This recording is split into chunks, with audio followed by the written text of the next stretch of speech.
Yes, what's up lang people? Magandang araw at magandang umaga po sa inyo. Kapali pa ng tanghaling ini. Nandito po tayo ngayon sa aming bayan sa Palit. At nakita ko po si Pakboy ng Kapalit. Ngayon, interviewin po natin si Pakboy ng Kapalit. Ayan po. Hello po, Pakboy ng Kapalit.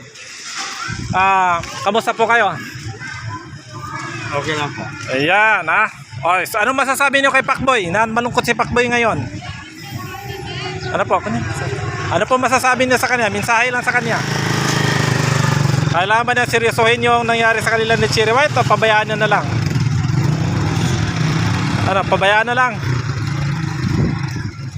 Pabayaan na lang? Pabayaan na lang si Cherry White? Ay magsalita. Ay magsalita.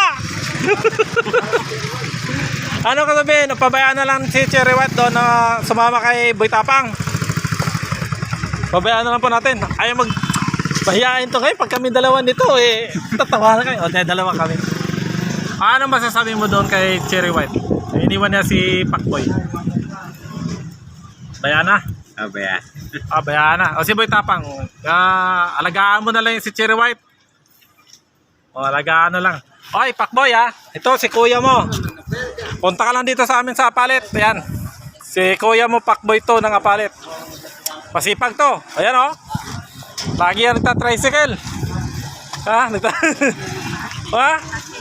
Sige, kaway ka na lang kay Pakboy. Diba Pakboy? Punta ka dito minsan. Punta ka dito minsan sa Palit. Mahihain si kuya Pakboy Nahiya po Huwag ka mahiya dapat. Kasi wala ka nang huling sasabihin kay Pakboy? Wala na daw. Sige po, babay na po mga kababayan. Yun lang po ang Poy, Pakboy punta ka dito sa Palit Punta mo si kuya. Pakboy, punta mo si kuya to sa Palit. Ayan, nagta-tricycle po si kuya. Yung kuya Pakboy ng Palit. Yun lang po mga kababayan, babay po. Yun, nagbablog pa.